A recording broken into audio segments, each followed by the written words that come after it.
പ്രിയപ്പെട്ട മുഅ്മിനീങ്ങളുടെ സഹോദരങ്ങളെ, നമ്മുടെ നാടും രാജ്യവും മുസ്ലിം സമൂഹവും എല്ലാം ഏറെ സങ്കീർണമായ നാളിതുവരെ ചരിത്രത്തിൽ ഇന്ത്യൻ മുസ്ലിമീങ്ങൾ നേരിട്ടിട്ടില്ലാത്ത വല്ലാത്തൊരു പ്രതിസന്ധിയിലൂടെ നാം കടന്നുപോയിക്കൊണ്ടിരിക്കുകയാണ്. അല്ലാഹുവിനെല്ലാം പൂർണ്ണാർത്ഥത്തിൽ ഈ ഉമ്മത്തിന് ഉപകാരപ്രദമാക്കി കബൂൽ ചെയ്യുമാറാകട്ടെ.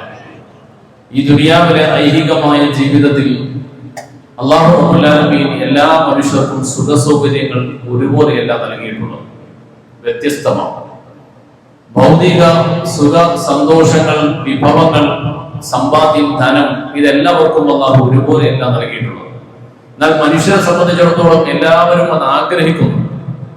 നല്ല ധനമുണ്ടാകണം, നല്ല ഭവനമുണ്ടാകണം, നല്ല നിലവാരത്തിൽ ജീവിക്കാൻ കഴിയണം, തങ്ങളുടെ മക്കളും 4 കുട്ടികളെ പോലെ നല്ല മുന്തിയ നിലയിൽ വളരണം എന്ന് ആഗ്രഹിക്കാത്തവരായിട്ട് ആരുമില്ല. സുബോധമുള്ള എല്ലാ മനുഷ്യരും അത് ആഗ്രഹിക്കുകയാണ്. എന്നാൽ എല്ലാവർക്കും ആഗ്രഹിക്കാൻ മാത്രമേ കഴിയൂ, എല്ലാവർക്കും അതിനുള്ള ബാക്ക് സപ്പോർട്ട് കിട്ടുക ഉണ്ടാവില്ല. ഒരു ചെറിയ ന്യൂനപക്ഷത്തിനാണ് ധൈര്യസമേതം അത്തരം ഏത് തീരുമാനവും തീരുമാനിച്ചിറങ്ങി പുറപ്പെടാൻ കഴിയും. അതിനുള്ള ബാക്ക്ഗ്രൗണ്ട് ഉള്ള സാമ്പത്തിക സുസ്ഥിരത ഉള്ളത് വളരെ കുറഞ്ഞൊരു ന്യൂനപക്ഷത്തിന് മാത്രമാണ്. എല്ലാ ആളുകളും ഒരുപോലെയല്ല. അല്ലാഹുവിന്റെ പരിശുദ്ധ ഖുർആൻ അതാണ് നമ്മെ ഓർമ്മപ്പെടുത്തുന്നത്. ഇന്ന റബ്ബി യബ്സുത്തു റിസ്ഖ ലിമൻ യശാഉ മിൻ ഇബാദിഹി വയഖ്ദിറു. അല്ലാഹുവിന്റെ വിശുദ്ധ ഖുർആൻ നമ്മെ പഠിപ്പിക്കുന്നതാണ്. ഒരു നബി അങ്ങ് പറഞ്ഞു കൊടുക്കണം, ജനങ്ങൾ അവരുടെ ബുദ്ധിമുട്ട് പ്രയാസങ്ങളൊക്കെ പരിഭവങ്ങളായി പറഞ്ഞു വന്നേക്കും. അവരോട് പറയണം, ഇന്ന റബ്ബി യബ്സുത്തു റിസ്ഖ ലിമൻ യശാഉ മിൻ ഇബാദിഹി വയഖ്ദിറു. അല്ലാഹുവാണ് അവന്റെ അടിമകളിൽ നിന്നും റിസ്കിനെ വിശാലപ്പെടുത്തി കൊടുക്കുന്നവനും അതുപോലെ ചിലർക്ക് ഞെരുക്കി കൊടുക്കുന്നവനും അല്ലാഹുവാണ്. ധനം കൂടുതൽ ലഭിച്ചവനും അള്ളയാണ് കൊടുത്തത്, ധനം കുറവുണ്ടായവനും പടച്ചവനാണ് കൊടുത്തത്.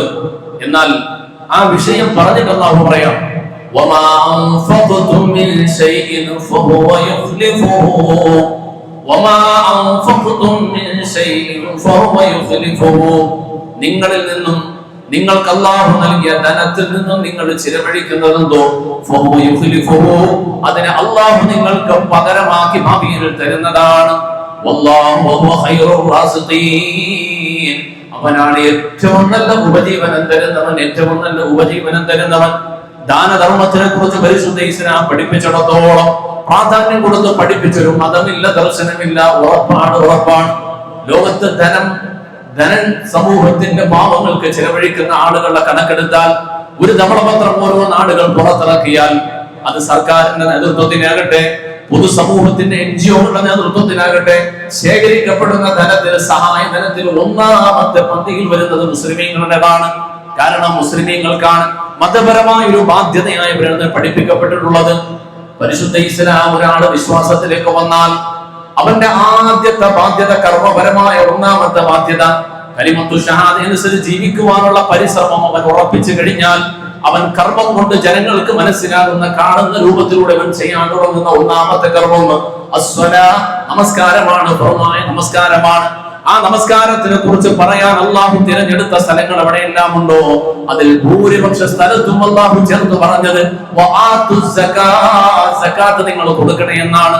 നമസ്കാരത്തിന് നിർവഹിക്കുന്നത് പോലെ ആ നമസ്കാരത്തിന്റെ പൂർത്തീകരണം ഒരു കാര്യം പറഞ്ഞാൽ അതിനോട് ചേർത്ത് പറയുന്നത് കൂടിയാകുമ്പോഴാണ് ആ ഇബാദത്തിന്റെ പൂർത്തീകരണം ഉണ്ടാവുക.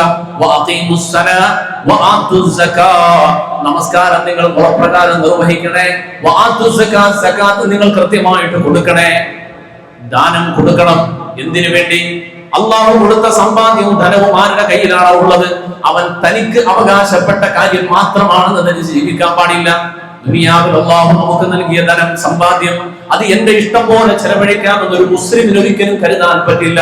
എത്ര വലിയ കോടീശ്വരനാകട്ടെ, എത്ര വലിയ ധനാഢ്യനാകട്ടെ, അവന് പടച്ചിറപ്പ് കൊടുത്ത ധനത്തിൽ നിന്നും അവന്റെ ഇഷ്ടാനുസരണം അവന് വിനിയോഗിക്കാൻ കഴിയുന്നത് ഒരു ചെറിയ അളവ് മാത്രമാണ്. അത് കഴിഞ്ഞവൻ അതിൽ വിനിയോഗിക്കണമെങ്കിൽ ഇസ്ലാം പഠിപ്പിച്ച മാനദണ്ഡങ്ങളും മര്യാദകളും പാലിച്ചുകൊണ്ട് അതിൽ അവന് വിനിയോഗിക്കണമെങ്കിൽ അതിന്റെ മേൽ അവന് നിർബന്ധമാകുന്ന സകാത്ത് സ്വതക്കകൾ പോലെ, ഹജ്ജ് കർമ്മം പോലെ സമ്പത്ത് കൊണ്ട് അവൻ പൂർത്തീകരിക്കേണ്ട ഒരുപാട് സാമൂഹിക ബാധ്യതകളുണ്ട്. ആ ബാധ്യതകൾ കൂടെ പൂർത്തീകരിച്ചതിന് ശേഷം മാത്രമേ തന്റെ ആവശ്യങ്ങൾക്ക് വേണ്ടി അവൻ ഇഷ്ടാനുസരണം ചെലവഴിക്കാൻ പറ്റൂ. മാന്യമായ ഒരു ഭവനമുണ്ട്, ആ ഭവനം ഒന്ന് പൊളിച്ച് ഒന്നുകൂടെ വിപുലപ്പെടുത്തണം, ആളുകൾക്ക് മുമ്പിൽ മത്സരിക്കാൻ, അയൽക്കാരുടെ മുമ്പിൽ മത്സരിക്കുവാൻ. മാന്യമായ ഒരു വാഹനമുണ്ട് യാത്ര ചെയ്യാൻ, അത് മാറ്റി ഇന്നോവ എടുക്കണമോ? അവന്റെ ആവശ്യങ്ങൾ അവൻ പൂർത്തീകരിക്കുവാൻ തന്റെ ധനം കയ്യിലുള്ളത് ഇഷ്ടാനുസരണം ചെലവഴിക്കാമെന്ന് വിചാരിച്ചാൽ ഇസ്ലാം അനുമതി കൊടുക്കുന്നില്ല, ഒരാൾക്കും അനുമതി കൊടുക്കുന്നില്ല. അടിസ്ഥാനപരമായ ആവശ്യങ്ങൾ, ആ അടിസ്ഥാന ആവശ്യങ്ങൾ 5 കാര്യങ്ങൾ പൂർത്തീകരിക്കുവാൻ അല്ലാഹു അവസരം കൊടുത്തു, അനുവാദം കൊടുത്തു. അത് കഴിഞ്ഞാൽ പിന്നെ വരുന്ന ധനത്തിൽ നിന്നും അവന്റെ സാമൂഹികമായ ബാധ്യത കൂടി അവൻ നിറവേറ്റിക്കൊണ്ടാകണം. ആ ധനത്തിനെ അവൻ വളർത്തുവാൻ, അതിനെ വിനിയോഗിക്കുവാൻ എന്ന് പരിശുദ്ധ ഇസ്ലാം. അല്ലാഹുവിന്റെ വിശുദ്ധ ഖുർആൻ 112-ലധികം സ്ഥലങ്ങളിലാണ് ദാനത്തിനെ കുറിച്ച്, ധർമ്മത്തിനെ കുറിച്ച് പഠിപ്പിച്ചത്. എന്തിനു വേണ്ടി? നിങ്ങൾക്ക് നൽകപ്പെട്ട ധനം, ഈ ധനം നിങ്ങളുടേത് മാത്രമെന്ന് നിങ്ങൾ ധരിക്കരുതേ ജനങ്ങളെ. വഫി അംവാലിഹിം ഹഖ്ഖുൽ ലിസ്സാഇലി വൽ മഹ്റൂം. വഫി അംവാലിഹിം, നിങ്ങളുടെ സമ്പത്തിൽ തീർച്ചയായും അവകാശമുണ്ട്. ലിസ്സാഇലി, ആവശ്യക്കാരനായി വരുന്നവർക്ക് അവകാശമുണ്ട്. വൽ മഹ്റൂം, നിങ്ങളെപ്പോലെ ജീവിക്കുവാൻ ഭാഗ്യം കിട്ടാതെ പോയ, പലതരത്തിൽ കഷ്ടത അനുഭവിക്കുന്ന, ചോദിക്കാൻ പോലും നിവൃത്തിയില്ലാതെ കഷ്ടപ്പെടുന്ന മനുഷ്യരുണ്ട്. അവർക്ക് നിങ്ങളുടെ ധനത്തിൽ അവകാശമുണ്ട്. കൃത്യമായ തിരിച്ചറിവുണ്ടാകണം. പരിശുദ്ധ ഖുർആൻ, അല്ലാഹുവിന്റെ വിശുദ്ധ ഖുർആൻ സകാത്ത് എന്ന പദം പറഞ്ഞ ആ സകാത്ത് എന്ന പദം അതിനെ നേർക്ക് നേരെ പറഞ്ഞത് 33 വട്ടം സകാത്ത് എന്ന പദം മാത്രം ഉപയോഗിച്ചുകൊണ്ട് നിർബന്ധമായ ദാനത്തിനെ കുറിച്ച് അല്ലാഹുവിന്റെ ഖുർആൻ പറഞ്ഞു. അൽ ഇൻഫാഖു, നിങ്ങൾ ധനം ചെലവഴിക്കണം, ധനം നിങ്ങൾ വിനിയോഗിക്കണം എന്ന് പറഞ്ഞത് 73ഓളം സ്ഥലങ്ങളിൽ അൽ ഇൻഫാഖ് എന്ന പദം അല്ലാഹു ഉപയോഗിച്ചു. അതുപോലെ അസ്സദഖാത്ത്, 6 സ്ഥലങ്ങളിൽ അസ്സദഖാത്ത്, ദാനധർമ്മം. ചുരുക്കി പറഞ്ഞാൽ ദാനത്തെയും ധർമ്മത്തെയും കുറിച്ച് പറയാൻ, നിർബന്ധമായ ദാനധർമ്മത്തെ കുറിച്ച് പറയാൻ ഒക്കെ കൂടി 112-ലധികം തവണ പരിശുദ്ധ ഖുർആൻ പ്രത്യേകം ഊന്നൽ നൽകിക്കൊണ്ട് പറഞ്ഞൊരു വിഷയമാണ് ദാനമെങ്കിൽ, ആ ദാനത്തിന് ഇസ്ലാം നൽകിയതോളം പ്രാധാന്യം ലോകത്ത് ഒരു മതവും നൽകിയിട്ടില്ല. ആധുനിക യൂറോപ്പ് പൊതുസമൂഹത്തിന് ഉപകാരപ്രദമായ ഒരുപാട് കാര്യം ചെയ്യുന്നതായി നമ്മൾ കാണുന്നുണ്ട്. ഇന്ന് നമ്മുടെ നാടുകളിൽ വലിയ വലിയ ഹോസ്പിറ്റലുകളിൽ, ആ ഹോസ്പിറ്റലുകൾക്ക് വേണ്ട വലിയ സഹായങ്ങൾ, വലിയ പൊതുസഹായങ്ങൾ നൽകപ്പെടുന്ന കമ്പനികളെ കുറിച്ച് നമ്മൾ കേട്ടിട്ടുണ്ട്. അറിയുമോ അതിന്റെ യാഥാർത്ഥ്യം എന്തെന്ന്?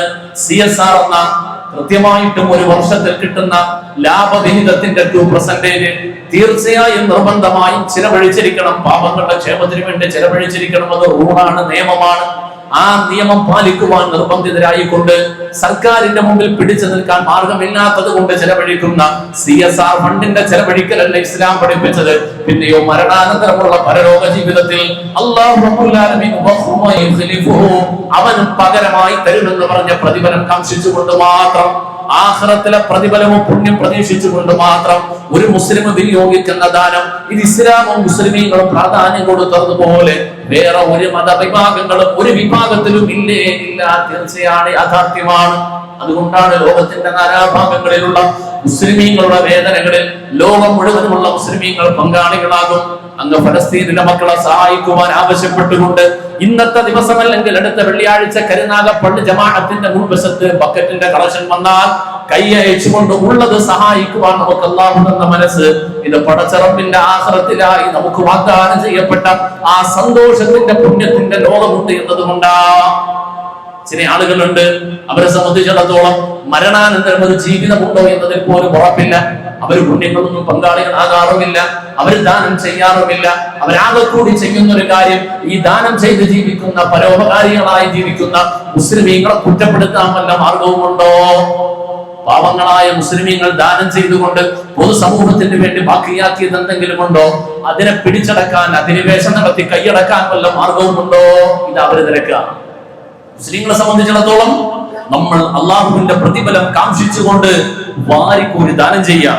മുസ്ലിങ്ങളോളം ദാനം ചെയ്യുന്ന ഒരു വിഭാഗം വേറെയില്ല. 50 ലക്ഷവും 50 കോടിയും കൊടുത്ത മുസ്ലിമീങ്ങളുണ്ട് കേരളത്തിൽ. വെള്ളപ്പൊക്കം ഉണ്ടായപ്പോൾ ദുരിതാശ്വാസ ഫണ്ടിലേക്ക് അത്രയും കൊടുത്ത വേറെ ഏതെങ്കിലും ഒരു മതവിഭാഗക്കാരനുണ്ടോ? ആർക്കാ കൊടുത്തേ?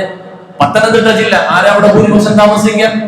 ആദ്യം ജലപ്രളയം ഉണ്ടായപ്പോൾ പത്തനംതിട്ട ജില്ലയിൽ ഭൂരിപക്ഷം വരുന്ന നഷ്ടമുണ്ടായ സമുദായമാരാ? അതിലെ ഏറ്റവും ചെറിയ ചർച്ച്, ആ വിഭാഗത്തിലെ ഏറ്റവും സാമ്പത്തികമായി ഏറ്റവും കുറഞ്ഞ ആസ്തിയുള്ള ചർച്ച് KP യോഹന്നാന്റെ ബിലീവേഴ്സ് ചർച്ചാണ്. വർഷങ്ങൾക്ക് മുമ്പ് നിയമക്കുരുക്കിൽപ്പെടുമ്പോൾ KP യോഹന്നാന്റെ മാത്രം ആസ്തി 700 കോടിയാണ്. ഈ 700 കോടി ആസ്തിയുള്ള KP യോഹന്നാൻ പത്തനംതിട്ട ജില്ലയിലെ ക്രിസ്തീയ സമൂഹത്തിൽ നിന്നും ജലപ്രളയത്തിൽ നഷ്ടം വന്നവർക്ക് എത്ര ഇത് കൊടുത്തു? ആരാ കൊടുത്തത്? അപ്പൊ ബാക്കിയുള്ള കാര്യം പറയേണ്ടതില്ല. കഴിഞ്ഞ ആഴ്ച വഖഫ് ബില്ലിൽ സന്തോഷിച്ച ക്രൈസ്തവ സമൂഹത്തിന് പാതിരാക്കി ഇരുട്ടടി കിട്ടും പോലെ അടുത്ത ദിവസം ഓർഗനൈസറിന്റെ ലേഖനം വന്നു. 27,000 കോടിയിലധികം ആസ്തിയുള്ളതാർക്ക കത്തോലിക്ക സഭയ്ക്കാണ്. ഇത്രയും വലിയ ആസ്തിയുള്ള കത്തോലിക്ക സഭയും ഈ ക്രിസ്തീയ സഭകളും പത്തനംതിട്ടയില് ക്രിസ്തീയ സമൂഹത്തിന് ജലപ്രളയം ഉണ്ടായി നഷ്ടം വന്നപ്പോൾ എന്ത് കൊടുത്തു? മുസ്ലിം സമുദായം ആ ധനശേഖരണത്തിൽ മുഖ്യമന്ത്രിയുടെ ഫണ്ടിലാകട്ടെ NGO-കൾ ശേഖരിച്ച ഫണ്ടിലാകട്ടെ കൊടുത്തതിന്റെ അരഭാഗം പകുതി ഭാഗം കൊടുത്തിട്ടുണ്ടാകുമോ? ഇല്ല, ഉറപ്പ്. ധൈര്യസമയത്ത് നമുക്ക് ചോദിക്കാൻ കഴിയും. ഒരു ധവളപത്രം ഇറക്കി ദാനം ചെയ്യുന്നതിൽ മുസ്ലിങ്ങളോളം മുമ്പിലുള്ള ഒരു സമുദായവും ലോകത്തിലില്ല. 1909 ആധുനിക ലോകത്ത് ദാനം, ധർമ്മം, ഇതിന് ദാനവും ധർമ്മവുമായിട്ട് പരലോക പുണ്യം കരുതിയിട്ടുള്ള ദാനവും ധർമ്മവുമല്ല, CSR. നിർബന്ധമായും ഒരു കമ്പനി അതിന്റെ പ്രോഫിറ്റിന്റെ 2% കൊടുത്തേ പറ്റുമെന്നുള്ള നിയമം പാലിക്കുവാൻ അവർ കൊടുക്കാൻ തുടങ്ങിയ ആദ്യത്തെ ദാനം അമേരിക്കയിലാണ്. 1913 അതിനൊരു ആധികാരികമായ രൂപമൊക്കെ വന്നു. പിന്നെ അതിനെ തുടർന്നുകൊണ്ട് യൂറോപ്പിന്റെ പല ഭാഗങ്ങളിൽ ദാനം ചെയ്യുവാൻ തുടങ്ങി. അങ്ങനെ ഇന്ത്യയിലുള്ള പല കമ്പനികൾ ലോകത്തിന്റെ പല ഭാഗങ്ങളിൽ കൊളോണിയൽ സംസ്കാരത്തിലൂടെ ലയിച്ചു ചേർന്ന പല സ്ഥാപനങ്ങളും കമ്പനികളും ഒക്കെ 2% ദാനം ചെയ്യാൻ തുടങ്ങി. അങ്ങനെ ഇൻഫോസിസുകാർക്ക് കൊടുക്കാൻ തുടങ്ങിയത്, BR ഷെട്ടി കൊടുക്കാൻ തുടങ്ങിയത്. നമ്മുടെ സമൂഹത്തിൽ നമ്മൾ കാണുന്ന ഭൂരിപക്ഷം വരുന്ന ഇതര മതസ്ഥരായ ആളുകളും ഇങ്ങനെ വാരിക്കോരി കോടികൾ ദാനം ചെയ്യാൻ തുടങ്ങിയത് ഉള്ളിന്റെ ഉള്ളിൽ നിന്നും ആഖിറത്തിൽ പ്രതിഫലം കിട്ടുമെന്ന് പ്രതീക്ഷിച്ചുകൊണ്ടാണോ എന്നറിയില്ല. മുസ്ലിങ്ങളെ സംബന്ധിച്ചിടത്തോളം ഭൂരിപക്ഷവും ആഖിറത്തിന്റെ പ്രതിഫലം കാംക്ഷിച്ചുകൊണ്ടാണ്, പടച്ചിറപ്പിന്റെ പ്രതിഫലം കാംക്ഷിച്ചുകൊണ്ടാണ് ദാനം ചെയ്യുക. ഞാൻ പറഞ്ഞു വരുന്നത്, വഖഫ് ബില്ല് നടപ്പിലാക്കുമ്പോൾ ആ വഖഫിനെതിരെ നമ്മൾ അതിശക്തമായി സമരമുഖത്തേക്ക് ഇറങ്ങേണ്ടി വരുമ്പോൾ, ഇത് പഴയ കാലത്ത് മുഗളന്മാര് ഭരിക്കുന്ന കാലത്ത് ആ മുഗളന്മാർ എഴുതി തന്നതായിരിക്കുമോ എന്ന് തെറ്റിദ്ധരിക്കുന്ന ആരെങ്കിലും ഉണ്ടെങ്കിൽ അവർക്ക് കൃത്യമായ ഒരു തിരിച്ചറിവിന് വേണ്ടിയിട്ടാണ്. കേരളത്തിലെ അല്ലെങ്കിൽ ഇന്ത്യ രാജ്യത്തെ കത്തോലിക്ക സഭയുടെ ആസ്തിയുടെ കാര്യമെടുത്ത് പരിശോധിച്ചു കഴിഞ്ഞാൽ അതിൽ ഭൂരിപക്ഷവും ബ്രിട്ടീഷുകാരൻ ഇന്ത്യ വിട്ടു പോകുമ്പോൾ അവർക്ക് വേണ്ടി പാദസേവ ചെയ്തതിന്റെ പ്രത്യുപകാരമായി. ഇന്ത്യ വിഭജനത്തിന് കൂട്ടുനിന്നതിന്, ഇന്ത്യ വിഭജനം മുസ്ലിമീങ്ങൾ നടത്തിയതല്ല. ഇന്ത്യ വിഭജനം നടത്തിയത് ഇന്ന് ഇന്ത്യയുടെ അവകാശം പറയുന്ന സംഘപരിമാറും ഈ ബ്രിട്ടീഷുകാരും ചേർന്നാണ് ഇന്ത്യ വിഭജനം നടത്തിയത്. ആ ഇന്ത്യ വിഭജനത്തിന്റെ ചരിത്രത്തിലേക്കൊക്കെ നമ്മളൊന്ന് പോയി നോക്കണം. ഇന്ത്യ വിഭജിക്കുമ്പോൾ, ഒരു വസ്തുവിനെ വിഭജിക്കുമ്പോൾ നേരെ സെൻട്രൽ നിന്ന് 2ആയിട്ടാണ് പകുത്തേണ്ടത്. പക്ഷെ 2ആയിട്ടല്ല മുറിച്ചത്. പിന്നെയോ അതിനെ മുറിച്ചത് 3ആയിട്ടാണ് മുറിച്ചത്. ഇന്ത്യ എന്ന വിശാലമായ രാജ്യത്തിനെ 3ആയിട്ടാണ് മുറിച്ചത്.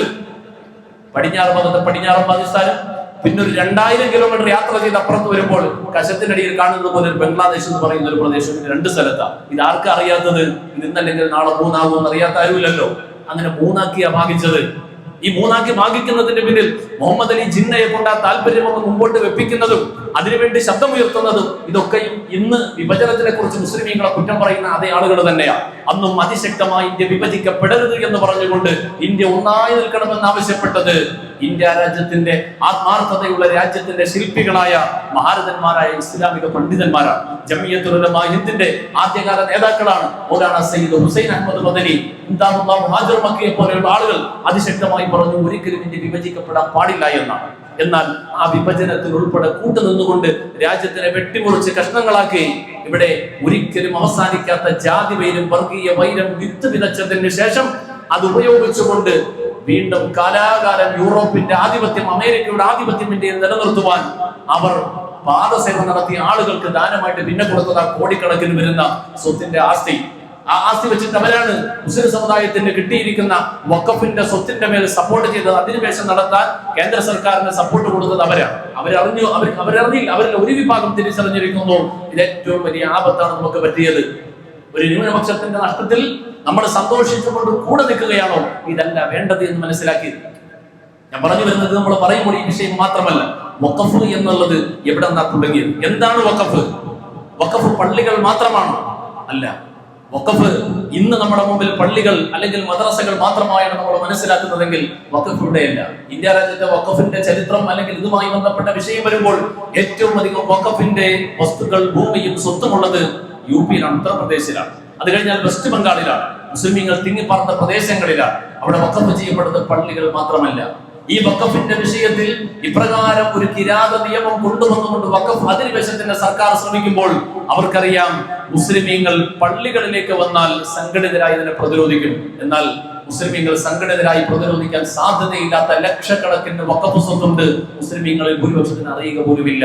ഉത്തരേന്ത്യയിലുണ്ട്. അതവർക്കറിയാം. അതിൽ നല്ലൊരു ശതമാനവും സർക്കാർ അധികാര കേന്ദ്രങ്ങൾ തന്നെ കയ്യേറിയതാണ്. അംബാനിയെ പോലെയുള്ള വലിയ വലിയ കുത്തക മാഫിയകൾ കയ്യേറിയതാണ്.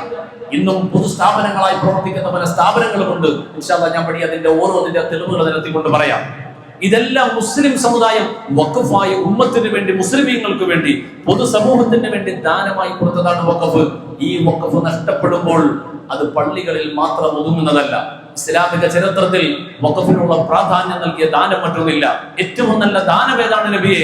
അല്ലാഹുവിന്റെ റസൂൽ സ്വല്ലല്ലാഹു അലൈഹി വസല്ലമ തങ്ങൾ സ്വദഖത്തുൻ ജാരിയ, സ്വദഖത്തുൻ ജാരിയ, ഏറ്റവും നല്ല ദാനം ഏതാ? ജാരിയായ സ്വദഖയാണ്, അനന്തമായി കിട്ടുന്ന അനേക വർഷങ്ങൾ. ഒരാൾ മരണപ്പെട്ടാലും ഇദാ മാതൽ ഇൻസ ഇദാ മാത ഇബ്നു ആദം, ഒരു ആദം സന്തതി മരണപ്പെട്ടു കഴിഞ്ഞാൽ അവന്റെ ആ ഖബർ ജീവിതത്തിൽ അനുസ്യൂതമായ ഒരു പ്രതിഫലം ലഭിക്കുന്ന 3 കാര്യങ്ങളുണ്ട്. മൂന്ന് കാര്യം അവൻ അനന്തമായതിന്റെ പ്രതിഫലം ലഭിക്കുന്നതാ. ഒന്നാമതായി പറഞ്ഞു സദഖത്തുൻ ജാരിയ, ജാരിയായി ഒഴുകിക്കൊണ്ട് കിട്ടുന്ന, അനന്തമായി ഒഴുകിക്കൊണ്ടേയിരിക്കുന്ന സ്വതക്കയാണ്, ദാനമാണ്. ഒരാളിന് നമ്മൾ ഭക്ഷണം വാങ്ങിക്കൊടുത്തു, വിശക്കുന്ന കഷ്ടപ്പെടുന്ന ഒരു മനുഷ്യൻ ആഹാരം വാങ്ങിക്കൊടുത്തു, ആ മനുഷ്യൻ ആഹാരം കഴിച്ചു, വിശപ്പടച്ച് ദുആ ചെയ്തു, അൽഹംദുലില്ലാഹ് പടച്ചവനെ അർഹമായ പ്രതിഫലം കൊടുക്കണേ അല്ലാഹ്. ആ മനുഷ്യന്റെ ദുആ കിട്ടി, ആ സ്വതക്ക അവിടെ തീർന്നു. ഒരാളിന് വേറെ ഏതെങ്കിലും ഒരു സഹായം കൊടുത്തു, ഒരു വ്യക്തിക്ക് കൊടുത്തു, ആ സഹായം അവിടെ തീർന്നു, ആ മനുഷ്യൻ ലഭിച്ചു, ആ മനുഷ്യൻ ദുആ ചെയ്തു, ആ സഹായം അവിടെ കഴിഞ്ഞു. എന്നാൽ സ്വതക്ക ജാരിയ, ജാരിയായ സ്വതക്ക, അനന്തമായി നിലനിൽക്കുന്ന സ്വതക്ക എന്ന് പറഞ്ഞാൽ അത് ഒരു മനുഷ്യന് മാത്രമല്ല, ഒരു വ്യക്തിക്കോ ഒരു കുടുംബത്തിന് മാത്രമല്ല, ഒരു കാലഘട്ടത്തിന് മാത്രമല്ല, അത് ഭൂമിയിൽ നിലനിൽക്കുമ്പോളം കാലം, ഭൂമിയിൽ നിലനിൽക്കുമ്പോളം കാലം അതിന്റെ പ്രതിഫലം, അതിന്റെ പ്രയോജനം ആർക്കെല്ലാം ലഭിക്കുമോ ആ രൂപത്തിൽ അനന്തമായി ഒഴുകിക്കൊണ്ടിരിക്കുന്ന പ്രതിഫലമുള്ള സദഖ, അനന്തമായി കിട്ടുന്ന പ്രയോജനമുള്ള സദഖ, ഇതാണ് സദഖ ജാരിയ. ആദരവായ റസൂലുള്ളാഹി സ്വല്ലല്ലാഹു അലൈഹി വസല്ലമ തങ്ങൾ ജാരിയായ സ്വതക്കയെ കുറിച്ച് പറഞ്ഞപ്പോ സ്വഹാബത്ത് ആ ജാരിയായ സ്വതക്കയിൽ എന്തൊക്കെ പെടും, ഏതൊക്കെയാണെന്നുള്ള കാര്യം അന്വേഷിക്കാൻ തുടങ്ങി. അവിടെയാണ് വഖഫിന്റെ കാര്യം വരിക. ഇസ്ലാമിക ചരിത്രത്തിൽ പരിശുദ്ധ ദീനിന്റെ ഖലീഫമാരുടെ കാലം, അതിനുശേഷം വന്ന അമവി കാലം, അതിനുശേഷം വന്ന അബ്ബാസി കാലം, അങ്ങനെ ഖിലാഫത്തിന്റെ ഓരോ കാലങ്ങൾ ഇസ്ലാമിക ആധിപത്യമുള്ള ഭരണകാലഘട്ടത്തിലും അതിനുശേഷമുള്ള കാലത്തും മുസ്ലിം ലോകത്ത് വഖഫിലൂടെയാണ് മുസ്ലിം സമുദായത്തിന്റെ ഇൻഖിലാബുകൾ, വിപ്ലവങ്ങൾ, മുന്നേറ്റങ്ങൾ ഒക്കെ ഉണ്ടായിട്ടുള്ളത് വഖഫിന്റെ സമ്പത്ത് ഉപയോഗിച്ചുകൊണ്ടാണ്. ഒരു സമ്പന്നനായ ഒരു മുസ്ലിമിന് അവന് ലഭിക്കുന്ന സമ്പാദ്യത്തിന്റെ ഒരു വിഹിതം തന്റെ സമുദായത്തിന് വേണ്ടി, തന്റെ നാടിന് വേണ്ടി, സമൂഹത്തിന് വേണ്ടി ദാനം ചെയ്യും. ആ ദാനം കിട്ടിയ സമൂഹത്തിന് വേണ്ടി സമർപ്പിക്കപ്പെട്ട ധനം, ആ കെട്ടിടം, ഭൂമി, അതിനെ പൊതുസമൂഹത്തിന് ഉപകാരപ്പെടുന്ന നിലയിൽ ഉപയോഗപ്പെടുത്തിക്കൊണ്ട് പൊതുജന സേവനത്തിനായി വിനിയോഗിക്കപ്പെട്ടതിലൂടെ ലക്ഷക്കണക്കിന് വിശ്വാസികൾക്ക്, പൊതുജനങ്ങൾക്കാണ് അതിന്റെ പ്രയോജനം ഉണ്ടായത്. അങ്ങനെയാണ് നാട് പുരോഗമിക്കാൻ തുടങ്ങിയത്. വഖഫിന് ഇസ്ലാം കൊടുത്തതിനുള്ള പ്രാധാന്യം വേറെ ആരും കൊടുത്തിട്ടില്ല. അങ്ങനെ ദാനം ചെയ്ത് ഉമ്മത്തിന് ലഭിച്ച സ്വത്തുവകകൾ കോടിക്കണക്കിന് വരുന്ന ദീനാറിന്റെ ദിർഹമിന്റെ സ്വത്തുവകകൾ ഇസ്ലാമിക സമൂഹത്തിനുണ്ടായിരുന്നു. അബ്ബാസിയ ഭരണകാലഘട്ടത്തിൽ വഖഫ് സ്വത്ത് കൈകാര്യം ചെയ്യുവാൻ 3 മിനിസ്ട്രിയാണ് ഉണ്ടായിരുന്നത്. കാരണം ഒരു മിനിസ്ട്രിയെ കൊണ്ട് കൈകാര്യം ചെയ്തെടുക്കാൻ കഴിയില്ല. 3 മിനിസ്ട്രി, 3 രൂപത്തിലാണ് വഖഫുകൾ. ഒന്ന് വഖഫും ബില്ലാഹ്, അല്ലാഹുവിന്റെ മാർഗത്തിലായി പൊതുസമൂഹത്തിന് ആപകമാനം ഉപകാരപ്പെടുന്ന നിലയിൽ മുസ്ലിമീങ്ങൾക്ക് പൊതുസമൂഹത്തിന്റെ മുഴുവനും ഒരേപോലെ ഉപയോഗിക്കുവാൻ വേണ്ടിയിട്ട് നൽകപ്പെടുന്ന വഖഫ്. രണ്ടാമത്തേത് അതിനൊരു മിനിസ്ട്രി. രണ്ടാമത്തേത് കുടുംബക്കാർക്ക് വേണ്ടി ഒരു പിതാവ് തന്റെ മക്കൾക്കും മരുമക്കൾക്കും കുടുംബക്കാർക്കും വേണ്ടിയിട്ട് ഒരു വഖഫ് ചെയ്യുന്നു. ആ വഖഫ് കൈകാര്യം ചെയ്യുവാൻ നമ്മളെ ഫാമിലി കോർട്ട് പോലെ അതിന് പ്രത്യേകമായ ഒരു നിയമ സംവിധാനം. അടുത്തൊരു മിനിസ്ട്രി. മൂന്നാമത്തേത് പൊതുസമൂഹത്തിന്, കുടുംബത്തിന് വേണ്ടി ഉപകാരപ്പെടട്ടെ എന്ന് കരുതിക്കൊണ്ട് ചെയ്യപ്പെടുന്ന വഖഫ്. ഇങ്ങനെ 3 രൂപത്തിലെ വഖഫുകൾ ഉണ്ടായിട്ടുണ്ട്. അങ്ങനെ 3 തരത്തിലുള്ള വഖഫുകളും യഥേഷ്ടം, ആവശ്യാനുസരണം, ആവശ്യത്തിലധികം സമൂഹത്തിൽ ബാക്കിയായപ്പോൾ അത് കൈകാര്യം ചെയ്യുവാൻ പ്രത്യേക മിനിസ്ട്രികൾ തന്നെ വന്നു. നമ്മൾ വിചാരിക്കും മുസ്ലിം സമുദായത്തിന്റെ മുമ്പിലേക്ക് എത്തിയ ഈ സ്വത്ത്, ഈ വഖഫ്, ഇതെല്ലാം മറ്റുള്ളവർക്ക് കിട്ടിയത് പോലെ എവിടെ നിന്നൊക്കെയോ കൈയിട്ട് വാരിയത്, കൈയടക്കിയത്, അധികാരത്തിന്റെ മുഷ്കം ഉപയോഗിച്ചുകൊണ്ട് നേടിയെടുത്തത് അല്ല. അങ്ങനെയല്ല.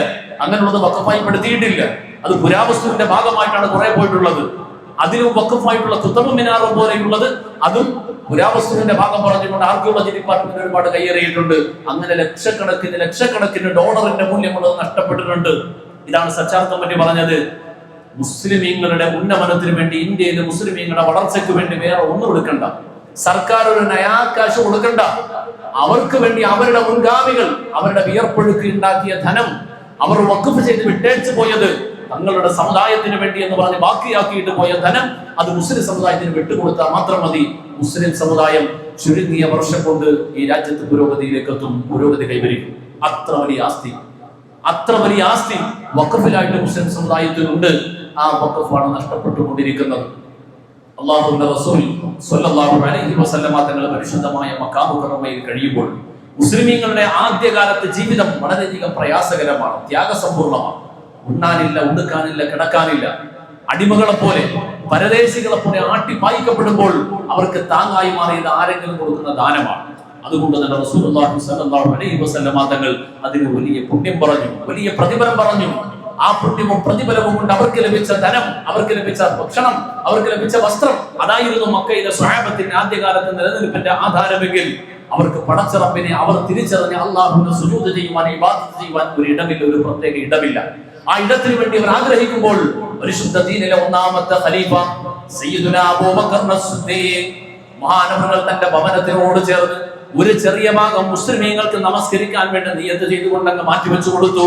അതാണ് പരിശുദ്ധ ഇസ്ലാമിലെ ആദ്യത്തെ പള്ളി, അല്ലാഹുവിന്റെ റസൂലിന്റെ സ്വഹാബത്ത് കാണുന്ന ആദ്യത്തെ നമസ്കാരത്തിന്റെ ഇടം.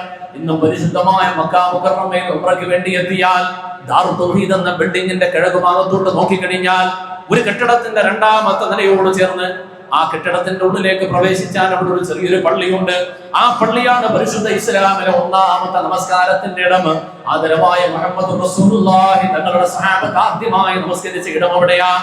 ആ നമസ്കാരത്തിനിടം വളരെ രഹസ്യമായിരുന്നു. തന്റെ വീട്ടിൽ സന്ദർശകരെ പോലെ എത്തി നമസ്കാരം കഴിഞ്ഞിട്ട് അല്പനേരം ഇരുന്നിട്ട് മടങ്ങി പോകലായിരുന്നു.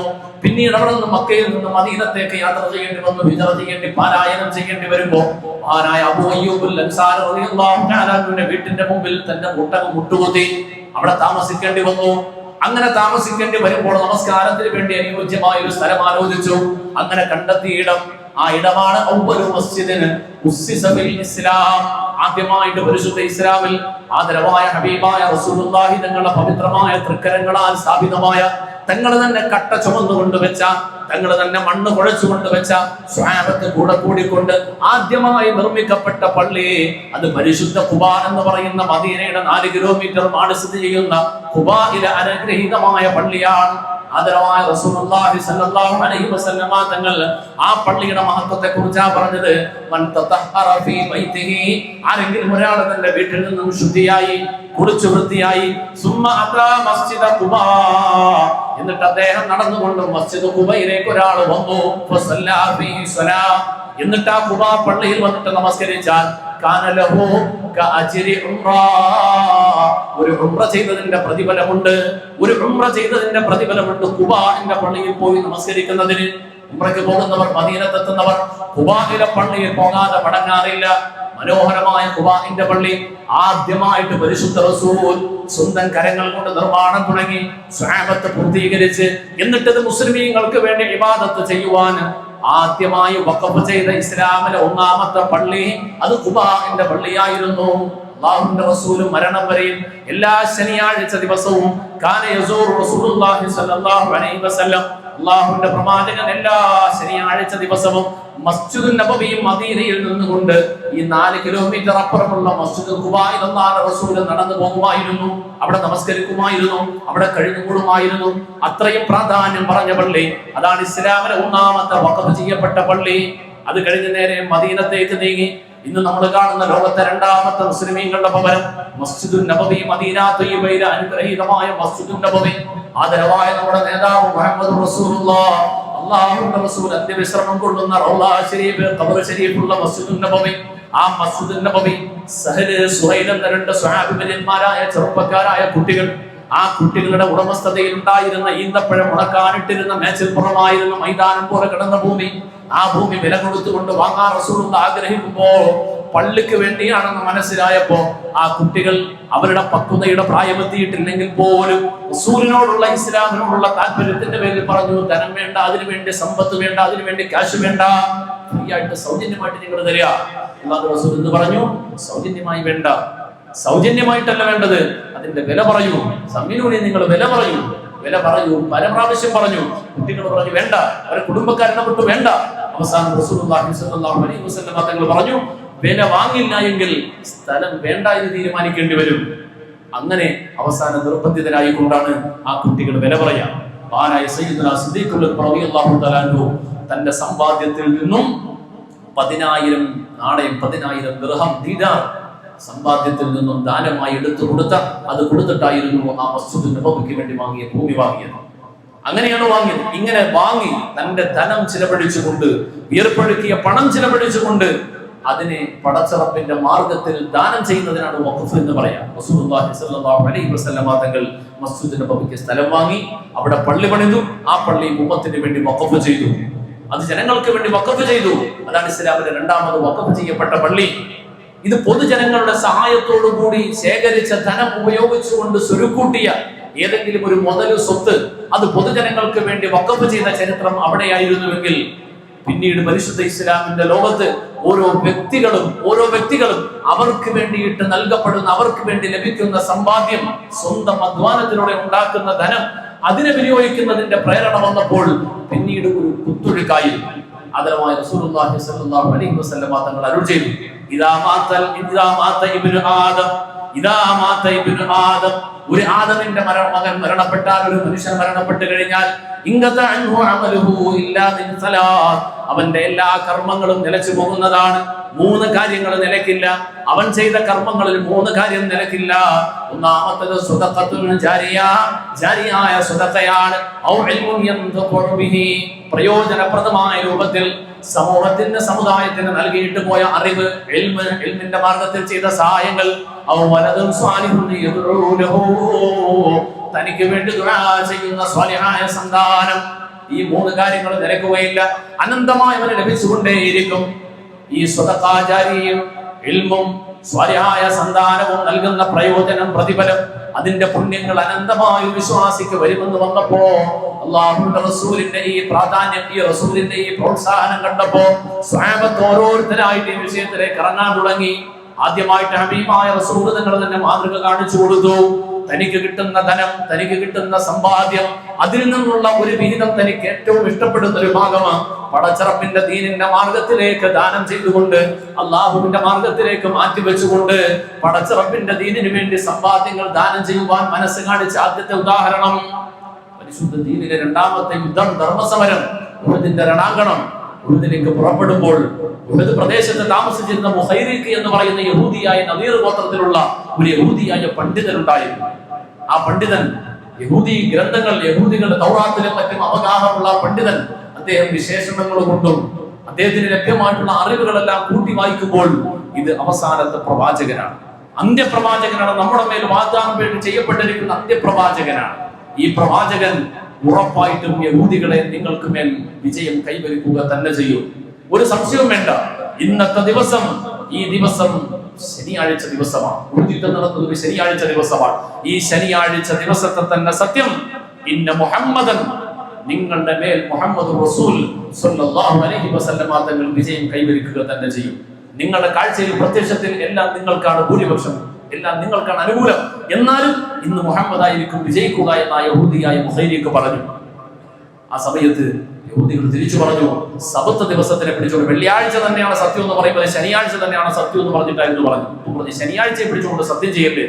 അദ്ദേഹം വീണ്ടും പറഞ്ഞു, ഈ ശനിയാഴ്ച ദിവസത്തെ തന്നെയാണ് സത്യം, ഇന്നത്തെ ദിവസം മുഹമ്മദ് റസൂലായിരിക്കും വിജയിക്കുക. കാരണം അദ്ദേഹം അവസാനത്തെ പ്രവാചകനാണ്.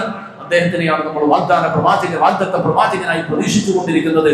ആ പ്രവാചകൻ വിജയിക്കുക തന്നെ ചെയ്യും.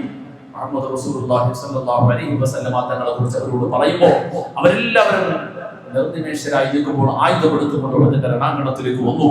ഹബീബായ റസൂലുള്ളാഹി സ്വല്ലല്ലാഹു അലൈഹി വസല്ലം തങ്ങളുടെ മുമ്പിലേക്ക് വന്നിട്ട് പറഞ്ഞു, യാ മുഹമ്മദ് സ്വല്ലല്ലാഹു അലൈഹി വസല്ലം, ഇൻ ഖുതിൽതു ഫീ ഹാദൽ യൗം, ഈ ദിവസം ഞാൻ മരണപ്പെടുകയാണെങ്കിൽ, ഇവിടെ 7 തോട്ടങ്ങളുണ്ട്, ഈ ഫലഭൂയിഷ്ഠമായ 7 തോട്ടങ്ങൾ, അത് അങ്ങേക്ക് വേണ്ടി ഞാൻ സമർപ്പിക്കുകയാണ്. ഞാൻ മരണപ്പെടുകയാണെങ്കിൽ അങ്ങേക്ക് വേണ്ടി ഞാൻ ഇത് സമർപ്പിക്കുകയാണ്. പടച്ചവൻ നിശ്ചിച്ച മാർഗത്തിലായി വിനിയോഗിക്കുവാൻ അങ്ങേക്ക് സ്വാതന്ത്ര്യമുണ്ട്. അദ്ദേഹം ആയുധവുമായി രണാങ്കണത്തിലേക്ക് ഇറങ്ങി രക്തസാക്ഷിയായി. അല്ലാഹുവിന്റെ റസൂലിനെ നേരത്തെ വന്ന് കണ്ടിട്ടില്ല, കലിമ ചൊല്ലിയിട്ടില്ല, മുഹമ്മദ് റസൂലുള്ളാഹി തങ്ങളെ കൈപിടിച്ചുകൊണ്ട് മുസാഫ ചെയ്ത് വിശ്വസിച്ചൊന്നുമില്ല.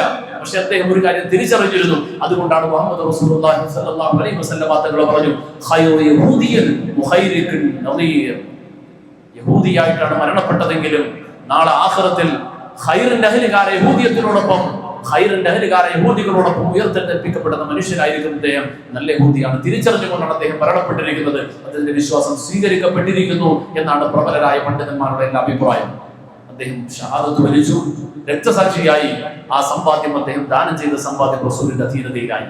ഹബീബായ റസൂലുള്ളാഹി സ്വല്ലല്ലാഹു അലൈഹി വസല്ലം തങ്ങൾ ലോക ജനതയ്ക്ക് മാതൃകയായിക്കൊണ്ട് ഈ സമ്പാദ്യം 7 തോട്ടങ്ങളും ഉമ്മത്തെ നിങ്ങൾക്ക് വേണ്ടി, പൊതുസമൂഹത്തിന് വേണ്ടി, പാവങ്ങളായ മുസ്ലിമീങ്ങൾക്ക് വേണ്ടി, കഷ്ടപ്പെടുന്ന മനുഷ്യർക്ക് വേണ്ടി ഞാനിത് ദാനം ചെയ്യുകയാണ്, വഖഫ് ചെയ്യുകയാണ്. ഇതിന്റെ മൂലധനം വിൽക്കപ്പെടുകയില്ല. ഇതിന്റെ പ്രയോജനം അനന്തമായ ആരെല്ലാം ആവശ്യക്കാരൻ അവർക്കെല്ലാം ഉപയോഗപ്പെടുത്താം.